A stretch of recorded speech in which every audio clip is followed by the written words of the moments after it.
आज बात एक ऐसे खुफिया ऑपरेशन की, एक ऐसे मिशन की जो अंधेरों में, परछाइयों में लड़ा गया था। ये एक ऐसा ऑपरेशन था जिसने देश की राजधानी दिल्ली को एक बहुत बड़ी तबाही से बचा लिया। और ये कहानी है एक ऐसे गुमनाम हीरो की जिसके हौसले ने, जिसके जज्बे ने इतिहास बदल दिया। और इस पूरी कहानी की नींव रखी गई सिर्फ 3 चीजों पर। एक टॉप सीक्रेट मीटिंग जहां एक भयानक साजिश रची गई, एक ऐसा कोडेड मैसेज जिसे भेजना और समझना दोनों ही कमाल की बात थी, और एक ऐसा प्लान जो अगर कामयाब हो जाता तो दिल्ली की सड़कों पर सिर्फ और सिर्फ मातम पसर जाता।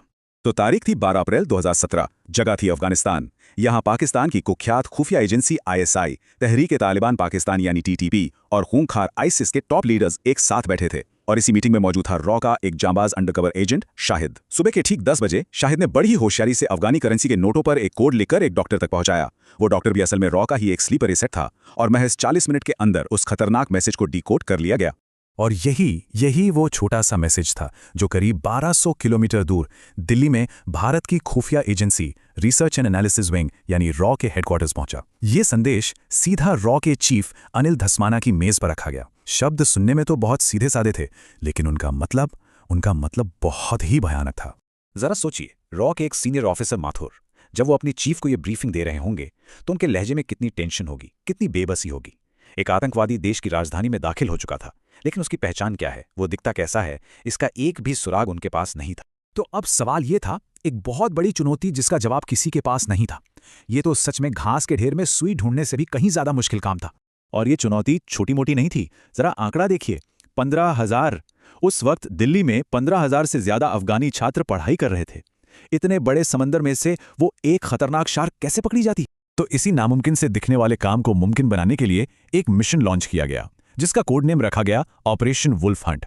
इस मिशन को लीड करने की जिम्मेदारी 2 बेहतरीन एजेंट्स को सौंपी गई। शैलेश अय्यर, जो पैसे के लेन देन की हर कड़ी को जोड़ने वाले थे, और अजय श्रीवास्तव, जिन्हें जमीन पर उतरकर खुफिया जानकारी जुटानी थी। टीम ने सबसे पहले पैसे के रास्ते पर चलना शुरू किया और पहली बड़ी कामयाबी यहीं से मिली। $600 का एक छोटा सा मामूली सा दिखने वाला ट्रांसफर टीम को सीधा दुबई में बैठे आईएसआई के एक बड़े फाइनेंसर अल बुखारी तक ले गया। इसके बाद रॉ ने जो किया वो कमाल था। उन्होंने बड़ी चालाकी से दुबई के एक अस्पताल में सीटी स्कैन के दौरान अल बुखारी का एनक्रिप्टेड फोन ही बदल दिया, और जब वो फोन दिल्ली पहुंचा तो समझिए एक सोने की खान हाथ लग गई। अब देखिए, उस फोन के डेटा से तो ये तो पक्का हो गया कि आतंकवादी नोएडा के ही एक इंजीनियरिंग कॉलेज में है। लेकिन किस्मत अब भी लुका-छिपी खेल रही थी। चैट्स में आतंकवादी को सिर्फ कोड नेम से बुलाया जा रहा था, उसके असली नाम का जिक्र कहीं भी नहीं था। कई हफ्ते बीत गए और फिर 15 सितंबर 2017 को टीम के हाथ लगा एक जैकपॉट। एक फोन कॉल इंटरसेप्ट हुई। कॉल पर दूसरी तरफ से कहा गया, मेले की तैयारी हो गई है, इस बार बहुत टिकटें कटेंगी। ये कोडवर्ड सुनते ही रॉ की टीम समझ गई कि वो बिल्कुल सही रास्ते पर हैं। बस फिर क्या था, उस एक फोन नंबर की पूरी कुंडली निकाली गई और सारी परतें खुल गईं। आतंकवादी का नाम था उज़ैर गफी। अब रॉ के पास न सिर्फ उसका नाम बल्कि उसकी तस्वीर, उसके बैंक डिटेल्स और उसके कॉलेज की पूरी जानकारी मौजूद थी। टारगेट की पहचान हो चुकी थी। लेकिन कहानी में एक और पेंच था। देखिए, उज़ैर के खतरनाक इरादों का कोई फिजिकल सबूत नहीं था, तो उसे सीधे सीधे गिरफ्तार नहीं किया जा सकता था।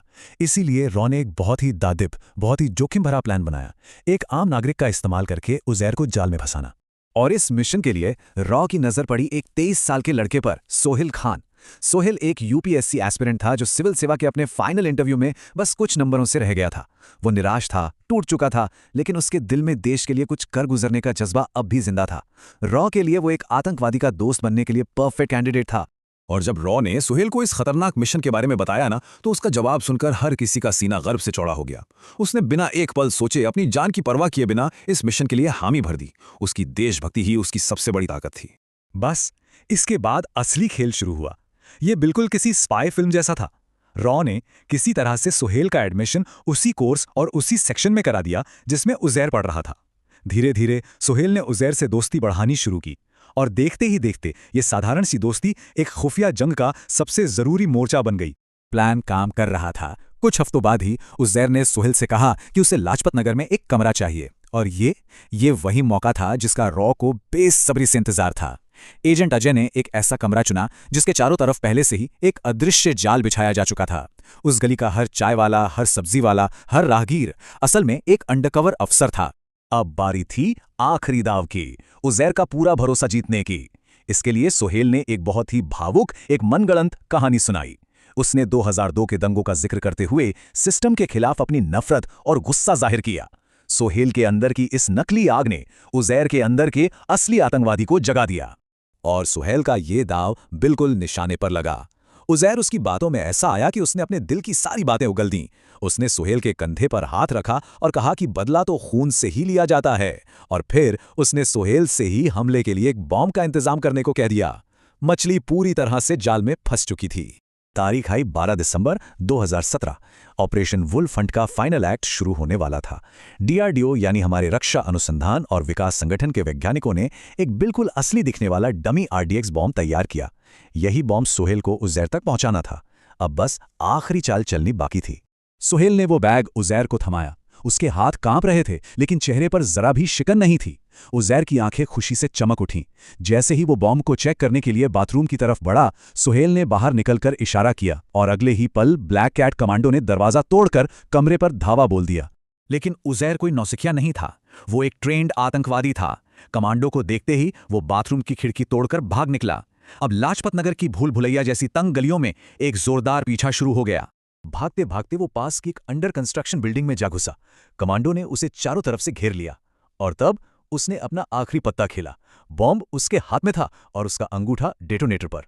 वो जोर से चिल्लाया, आगे मत बढ़ना वरना सब राख हो जाएगा। उज़ैर को लगा कि खेल खत्म, बचने का कोई रास्ता नहीं था। उसने आंखें बंद की और बटन दबा दिया, लेकिन कोई धमाका नहीं हुआ। वो हैरान होकर उस नकली बॉम्ब को देखता ही रह गया और तभी एजेंट अजय ने छलांग लगाकर उसे दबोच लिया। ऑपरेशन वुल्फ हंट कामयाब हो चुका था। इस ऑपरेशन की कामयाबी का असर बहुत दूर तक हुआ। उज़ैर से मिली जानकारी के आधार पर अमेरिकी सेना ने अफगानिस्तान में एक बड़ी सर्जिकल स्ट्राइक की, और जहां तक सुहेल खान की बात है, उसे भारत सरकार ने वो सम्मानित नौकरी दी जिसका उसने हमेशा सपना देखा था।